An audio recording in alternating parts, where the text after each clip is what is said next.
O barril de amontilado. Suportei o melhor que pude as 1001 injúrias de Fortunato. Mas quando começou a entrar pelo insulto, jurei em vingança. Vós, que tão bem conheceis a natureza da minha índole, não irei supor que me limitei a ameaçar. Acabaria por vingar-me. Isto era ponto definitivamente resolvido, e a própria determinação com que eu decidi afastava toda e qualquer ideia de risco. Devia não só castigar, mas castigar ficando impune. Um agravo não é vingado quando a vingança surpreende o vingador. E fica igualmente por vingar quando o vingador não consegue fazer-se reconhecer como tal àquele que o ofendeu. Deve compreender-se que nem por palavras, nem por atos, dei motivos a Fortunato para duvidar da minha afeição. Continuei, como era meu desejo, a rir-me para ele, que não compreendia que o meu sorriso resultava agora da ideia de sua imolação. Tinha um ponto fraco este Fortunato, sendo embora, sobre outros aspectos, homem digno de respeito e mesmo de receio. Orgulhava-se de sua qualidade de entendido em vinhos. Poucos italianos possuem o verdadeiro espírito de virtuosidade. Na sua maior parte, o seu entusiasmo é adaptado às circunstâncias de tempo e de oportunidade para ludibriar milionários britânicos e austríacos. Em pintura e pedras preciosas, Fortunato, à semelhança dos seus concidadãos, era um charlatão. Mas na questão de vinhos era entendido. Neste aspecto eu não diferia substancialmente dele. Eu próprio era entendido em vinhos de reserva italianos e comprava-os em grandes quantidades sempre que podia. Foi ao escurecer, numa tarde de grande loucura da quadra carnavalesca, que encontrei o meu amigo. Acolheu-me com excessivo calor, pois bebera demais. Trajava-se de bufão, um fato justo e parcialmente às tiras, levando na cabeça um barrete cônico com guizos. Fiquei tão contente de vê-lo que julguei que nunca mais parava de apertar-lhe a mão. Meu caro Fortunato, disse eu, ainda bem que eu encontro. Você tem hoje uma aparência notável. Saiba que recebi um barril de um vinho que passa por ser amontilado, mas tenho cá as minhas dúvidas. O quê? Disse ele. Amontilado? Um barril? Impossível. Em pleno carnaval? Tenho as minhas dúvidas, respondi. Estupidamente paguei o verdadeiro preço do amontilado sem ter consultado o meu amigo. Não consegui encontrá-lo e tinha receio de perder o negócio. Amontilado? Tenho as minhas dúvidas, insisti. Amontilado? E tenho de resolvê-las? Amontilado! Como vejo que está ocupado, vou procurar Lucchesi. Se existe alguém com espírito crítico, é ele. Ele me dirá. Lucchesi não distingue amontilado de Jerez. No entanto, há muito idiota que acha que o seu gosto desafia o do meu amigo. Ora, venha, então vamos lá. Aonde? À sua cave? Não, meu amigo, não exigiria tanto da sua bondade. Vejo que tem compromissos. Lucchesi, no entanto, não tenho compromisso nenhum. Vamos. Não, meu amigo, não será o compromisso, mas aquele frio terrível que bem sei que o aflige. A cave é insuportavelmente úmida, está coberta de salitre. Mesmo assim, vamos lá, o frio não é nada. Amontilado. Você foi ludibriado. E quanto a Lucchesi, como disse, não distingue Jerez de amontilado.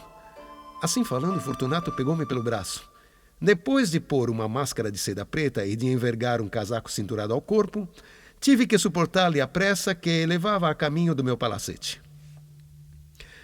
Não havia criados em casa, tinham desaparecido todos para festejar aquela festa. Eu tinha-lhes dito que não voltaria senão de manhã e dera-lhes ordens explícitas para não se afastarem da casa.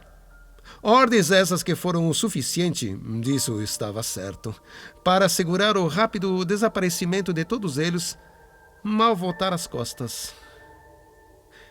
Retirei das arandelas 2 archotes e, dando um a Fortunato, conduziu-o através de diversos compartimentos até a entrada das caves. Desci uma grande escada de caracol e pedi-lhe que se acautelasse enquanto me seguia. Quando chegamos ao fim da descida, nos encontrávamos ambos sobre o chão úmido das catacumbas dos Montresor. O andar do meu amigo era irregular e os guizos da capa tintilavam quando se movia. O barril? Perguntou. Está lá, mais para diante, disse eu. Mas veja a teia branca de aranha que cintila nas paredes da cave. Voltou-se para mim e pousou nos meus olhos 2 órbitas enevoadas pelos fumos da intoxicação. Salitre?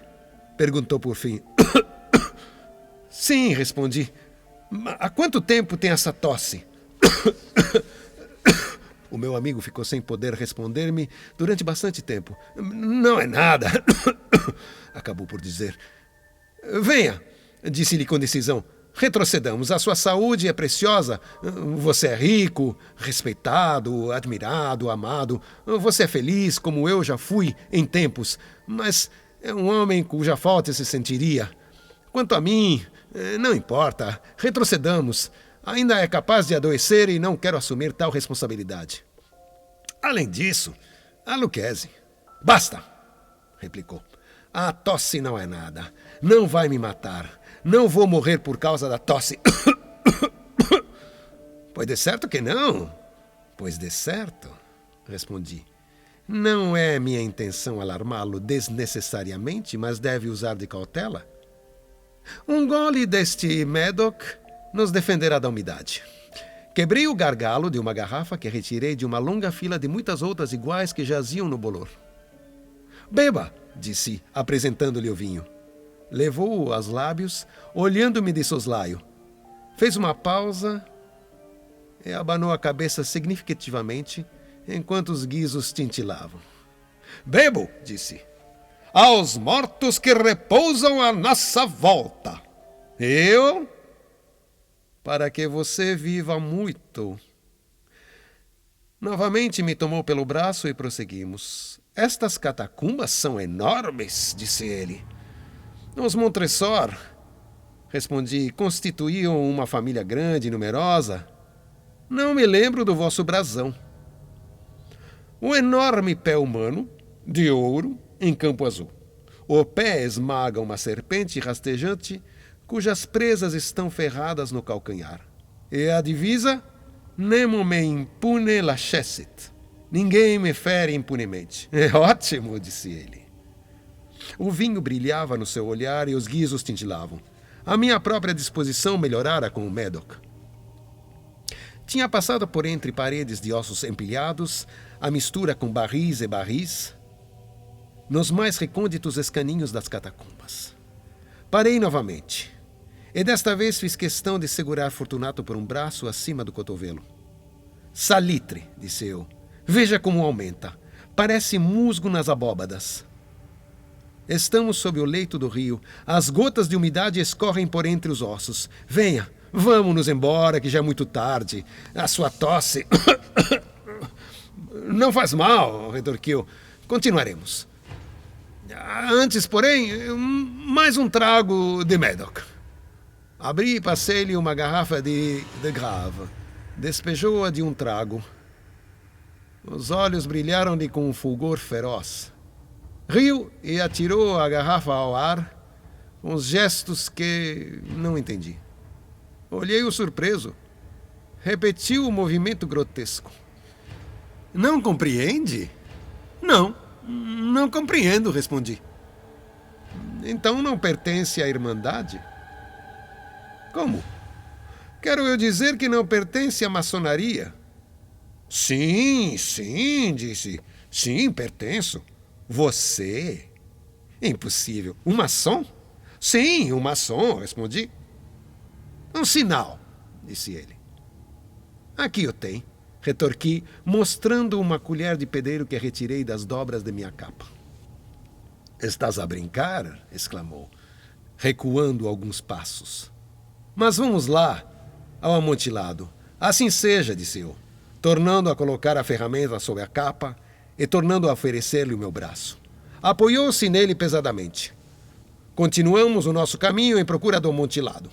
Passamos por uma série de arcos baixos, Descemos, atravessamos outros, descemos novamente e chegamos a uma profunda cripta na qual a rarefação do ar fazia com que os archotes reluzissem em vez de arderem em chama.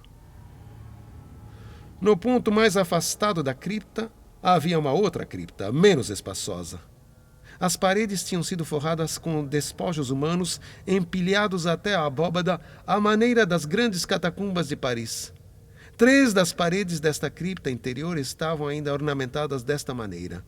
Na 4ª parede, os ossos tinham sido derrubados e jaziam promiscuamente no solo, formando num ponto um montículo de certo vulto.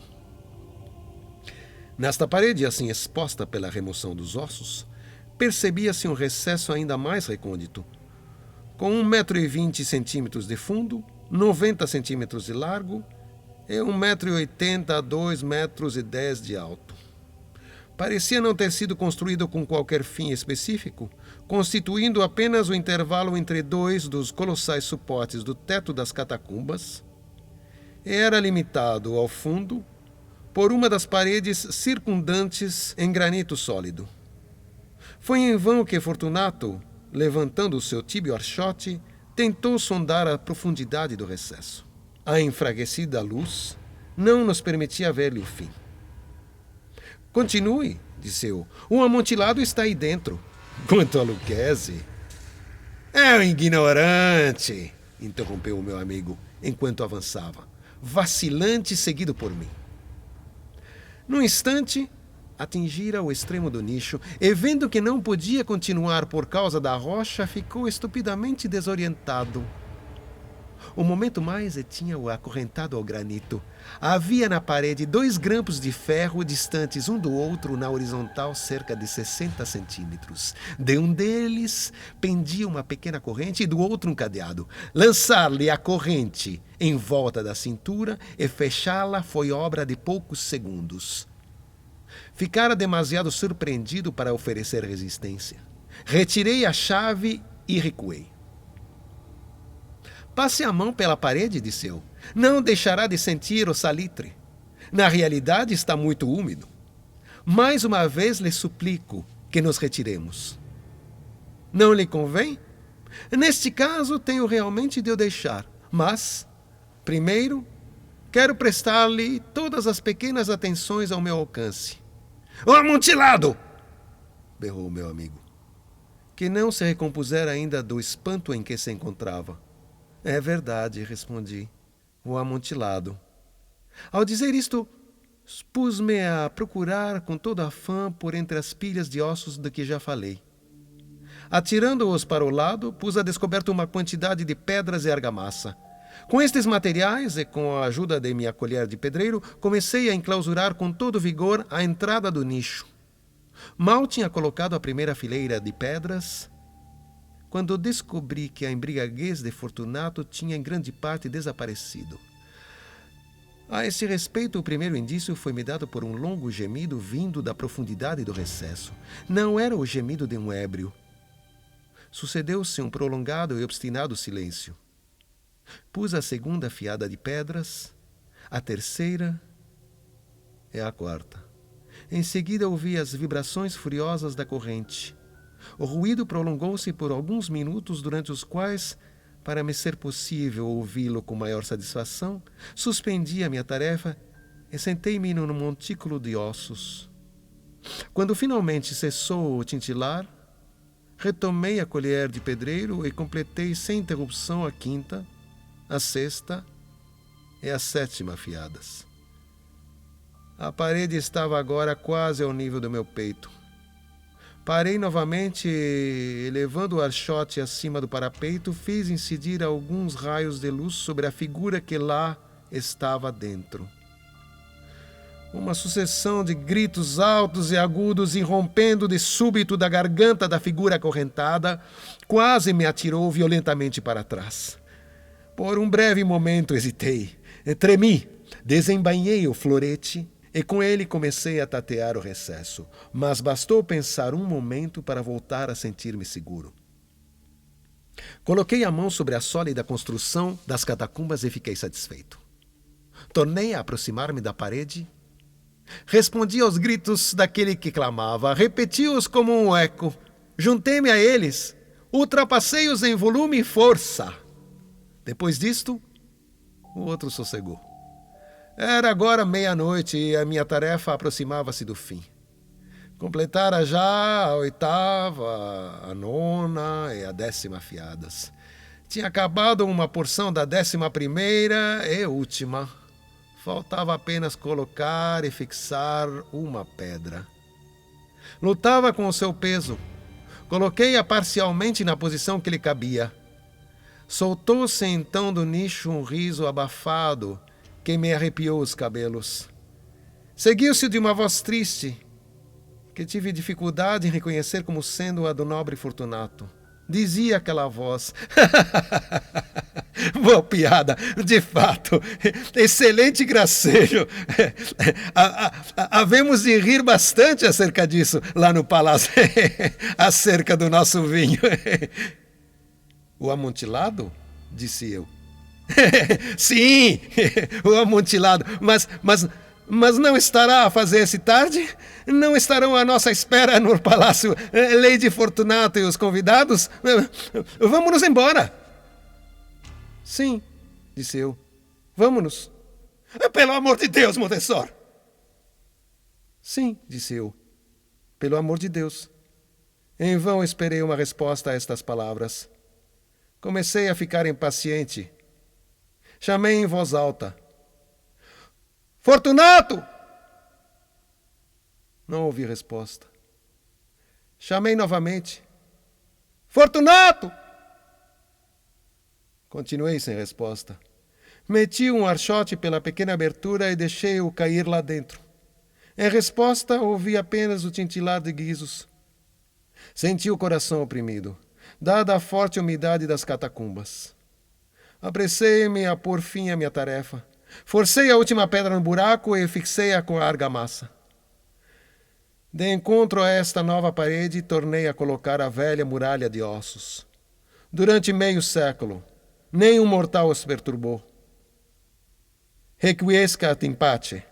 Descanse em paz.